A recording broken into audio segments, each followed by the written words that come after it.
हर हर महादेव। स्वागत है आप सभी का एक बार फिर से। मेरे देवाधिदेव महादेव आप व आपके परिवार पर अपनी कृपा दृष्टि सदा सर्वदा बनाए रखें। दोस्तों, अगर आप अपनी लाइफ में नया कुछ सीखना चाहते हैं तो चैनल को सब्सक्राइब जरूर करिएगा। सबसे पहले नाग पंचमी पर आप सभी को उसकी हार्दिक शुभकामनाएं। बाबा भोलेनाथ आप सबकी मनोकामना पूर्ण करें। दोस्तों, हिंदू कैलेंडर में सावन का महीना भगवान शिव को समर्पित माना गया है और यही वजह है कि भगवान शिव ही इस महीने के अधिष्ठाता देव हैं। इस मास में भगवान भोलेनाथ अपने परिवार के साथ पृथ्वी पर आते हैं और यहीं से ब्रह्मांड का संचालन करते हैं। दोस्तों, ये तो आप सभी जानते होंगे कि भगवान शिव के परिवार में भगवान शिव, माता पार्वती, पुत्र गणेश और कार्तिकेय हैं। लेकिन क्या आपको पता है कि उनकी 5 और बेटियां भी थीं। सावन मास में उन 5 पुत्रियों के साथ भगवान भोलेनाथ का यदि आप जलाभिषेक करते हैं तो भगवान भोलेनाथ अतिशीघ्र प्रसन्न होकर हमें मनोवांछित वरदान देते हैं। दोस्तों, ये जलाभिषेक आप सावन के किसी भी दिन कर सकते हैं या आपके पास समय है तो आप हर दिन कर सकते हैं। लेकिन यदि आप इस जलाभिषेक को नाग पंचमी के दिन करते हैं तो इसका विशेष फल आपको प्राप्त होता है, या आप जिस कामना को लेकर के ये आप जलाभिषेक कर रहे हैं वो कामना आपकी पूरी होती है। दोस्तों, भगवान भोलेनाथ की 5 पुत्रियों का रहस्य, जिनसे माता पार्वती भी थी अनजान, सावन मास में कैसे करें उनकी पूजा, ये सब जानने के लिए वीडियो में अंत तक बने रहिएगा और वीडियो को बिल्कुल भी स्किप करके नहीं देखना है आपको। नहीं तो यदि एक भी बात, एक भी जानकारी यदि आपसे छूट गई तो आपको उसका पूरा लाभ नहीं मिलेगा। आगे बढ़ने से पहले आपसे रिक्वेस्ट करती हूँ कि वीडियो को लाइक करिएगा, दोस्तों को शेयर कर दीजिएगा और अगर आपने अभी तक चैनल को सब्सक्राइब नहीं किया है तो चैनल को सब्सक्राइब करके बेल आइकन जरूर दबाइएगा। दोस्तों, भगवान शिव के पुत्र गणेश और कार्तिकेय के बारे में तो सभी जानते हैं, पर उनकी 5 पुत्रियों के बारे में बहुत कम लोग ही जानते हैं। दोस्तों, भगवान शिव जब नीलकंठ पर पहुंचे, आज भोलेनाथ गंगा में स्नान करने के लिए गए, उनके तप साधना के बल से जो है शरीर से उनके पसीना बह निकला। पसीने की 5 धार बन गई भगवान शंकर की। उन पसीने की 5 धाराओं में से भगवान शंकर की 5 पुत्रियों ने जन्म लिया, जिनके नाम थे जया, विशरा, सामली बारी, दोतली और देव। ये शंकर जी की 5 बेटियां जो गंगा जी के जल में प्रकट हुई थीं। शिव जी की ये 5 पुत्रियां शिव जी के साथ ही रहती हैं, पर कहाँ, ये भी हम आगे के वीडियो में जानते हैं। दोस्तों, शिवलिंग के ऊपर जो जलाधारी होती है, उस जलाधारी में से जो बूंद बूंद पानी गिरता है, उस जलाधारी में 5 बेटियों का स्थान होता है। आपने अधिकतर जो है भोलेनाथ के मंदिर में आपने देखा होगा कि शिवलिंग के ऊपर एक जो है पात्र 3 उसमें जो है रखा होता है, चाहे वो मिट्टी का हो चाहे किसी धातु का हो, और उससे बूंद बूंद कर जो पानी गिरता रहता है, उसी में जो है भगवान शंकर की इन 5 बेटियों का स्थान होता है। भोलेनाथ उन 5 पुत्रियों को गणेश, कार्तिकेय की तरह ही प्रेम करते थे और उनके साथ समय बिताना चाहते थे।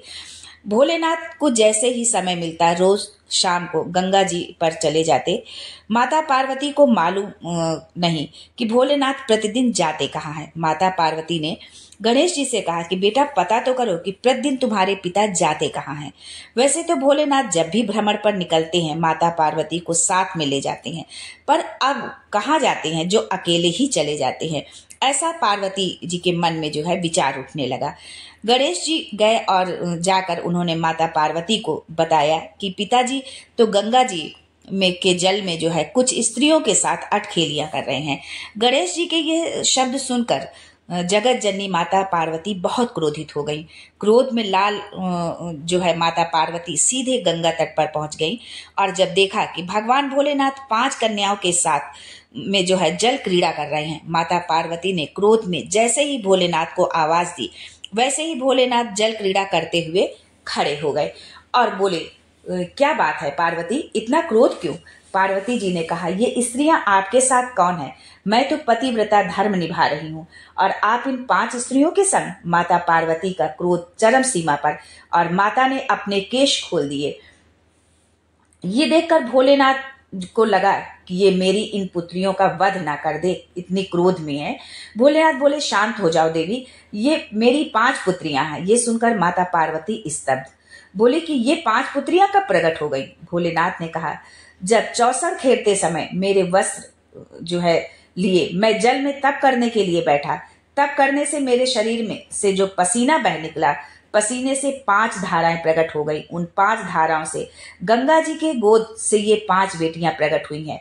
उसी समय माता पार्वती ने गंगा जल को हाथ में लेकर कहा, गंगा तू मेरी बहन है, मेरे गर्भ से तो संतान नहीं हुई, पर तूने मेरे बच्चों को पाला पोसा बड़ा किया, इसलिए तेरे घाट पर आने वाला व्यक्ति शंकर जी के साथ तेरा स्मरण करेगा और जो हर हर गंगा बोलेगा उसे तेरे स्नान का पुण्य घर बैठे मिल जाएगा।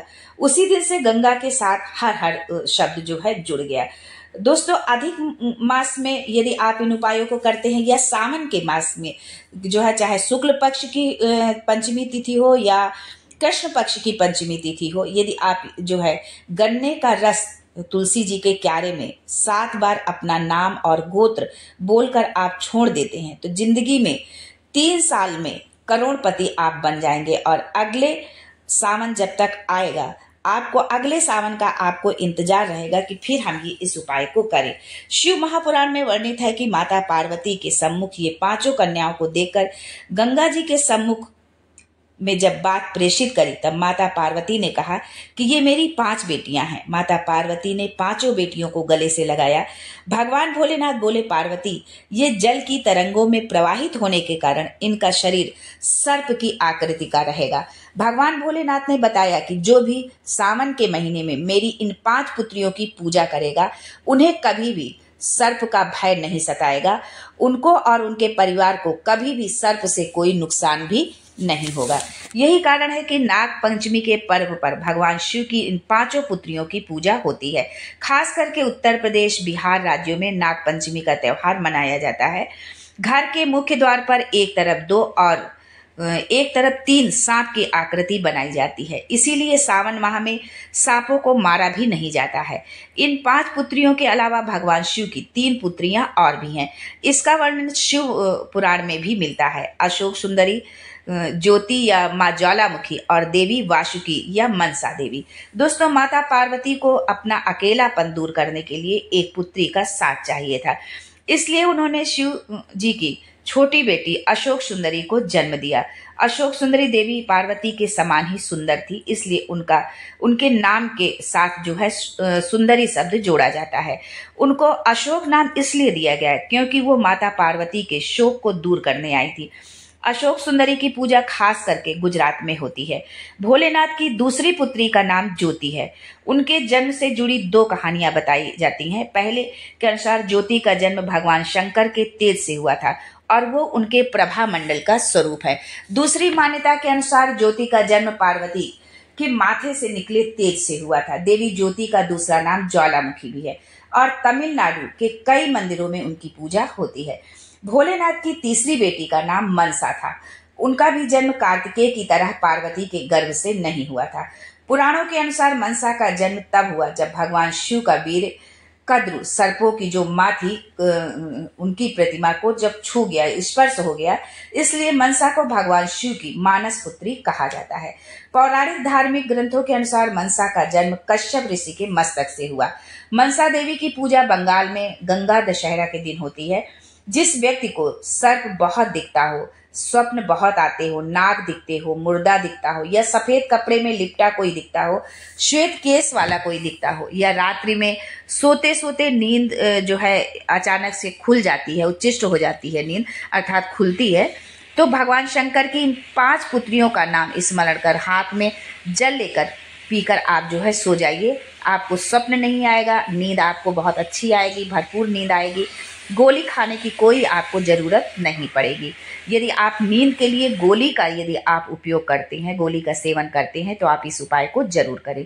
भगवान शिव ने इन नाग पुत्रियों को वरदान दिया था कि जो भी व्यक्ति मेरी इन 5 पुत्रियों के साथ मेरी पूजा करेगा, उसके परिवार को कभी सर्प दंश का भय नहीं रहेगा। साथ ही इन नाग देवियों की कृपा से कभी भी धन धान्य की कमी नहीं होगी। दोस्तों, यदि आप भी चाहते हैं कि आपके घर में धन धान्य की कोई कमी ना हो, अन्न भंडार हमेशा भरा रहे, आपके जीवन में कभी भी आर्थिक समस्या ना आए, तो आप इस नाग पंचमी के दिन जो है भगवान शिव की इन 5 पुत्रियों का जलाभिषेक जरूर करें महादेव के साथ में। सावन महीने की शुक्ल पक्ष की पंचमी दिन जो इन नाग कन्याओं की पूजा करेगा उसे मेरी कृपा से अति शीघ्र उसकी मनोकामना पूरी होगी, या जो भी उसकी कामना होगी वो कामना उसकी अति शीघ्र पूरी होगी। दोस्तों, अब आगे जानते हैं कि भगवान भोलेनाथ की कृपा पाने के लिए उनकी 5 पुत्रियों की पूजा हमें किस प्रकार करनी चाहिए। हर पिता को अपनी पुत्री अति प्रिय होती है, फिर चाहे वो मनुष्य हो या देवता। भगवान शिव को भी अपनी 5 पुत्रियां बहुत प्रिय थी और वो भगवान शिव के जलहरी में निवास करती हैं। अभी पीछे हमने आपको बताया कि जलहरी किसको कहते हैं, जो ऊपर घड़ा टंगा होता है और बूंद बूंद करके जिससे पानी गिरता है। जब आप शिवलिंग की पूजा अर्चना करते हैं तो उसके साथ उनके पूरे परिवार की पूजा अर्चना होती है, क्योंकि शिवलिंग में ही पूरा परिवार होता है। वो कैसे, ये भी जान लेते हैं। गोल जलाधारी वो है माता पार्वती का हस्तकमल। बीच में जो शिवलिंग है वो शंकर जी हैं। जहां से पानी गिरता है उसके दाहिने भाग में गणेश जी और बाएं भाग में कार्तिकेय जी का स्थान होता है। बीच में जहां पानी जाता है, जहां एक मोटी सी लाइन होती है और कहीं कहीं पर सांप की आकृति की भी लाइन बनी होती है, वो शंकर भगवान की सबसे छोटी पुत्री अशोक सुंदरी का स्थान होता है। ऊपर से बूंद बूंद जो पानी शिवलिंग पर गिर रहा है वो है शंकर जी की 5 नाग कन्याओं का। इस तरह भगवान शिव के 13 संतान है। शिवलिंग के ऊपर जो जल का पात्र होता है उसमें आप गंगा जल, गाय का कच्चा दूध, सफेद पुष्प, अक्षत और कुछ मीठा मिश्री आदि डालकर जल अर्पित करते हैं, तो ये 5 शिव पुत्रियां प्रसन्न होती हैं। पुत्रियों के प्रसन्न होने से भोलेनाथ अति शीघ्र प्रसन्न होते हैं और आपकी सभी मनोकामना शीघ्र पूर्ण करते हैं। इसलिए शिव जी पर जल अर्पित करें, उनकी पूजा अर्चना करें, पर साथ ही उनकी 5 पुत्रियों को भी आप बिल्कुल ना भूलें। यदि आप ऐसा करते हैं तो विषम से विषम परिस्थिति से आप बाहर आ जाएंगे, जीवन आपका खुशहाल हो जाएगा। आपको जीवन में कभी भी किसी भी तरह की कोई समस्या नहीं होगी। दोस्तों, यदि आप सावन माह में इस प्रकार पूजा करते हैं और यदि आप नाग पंचमी के दिन आप भगवान शिव की इन 5 पुत्रियों की, नाग कन्याओं की आप पूजा करते हैं, तो आप अपने जीवन के प्रत्येक क्षेत्र में सफल होंगे। आज के लिए बस इतना ही। दोस्तों, मिलते हैं अगले वीडियो में एक नई जानकारी के साथ। तब तक के लिए हर हर Mahadev and thanks for watching my video.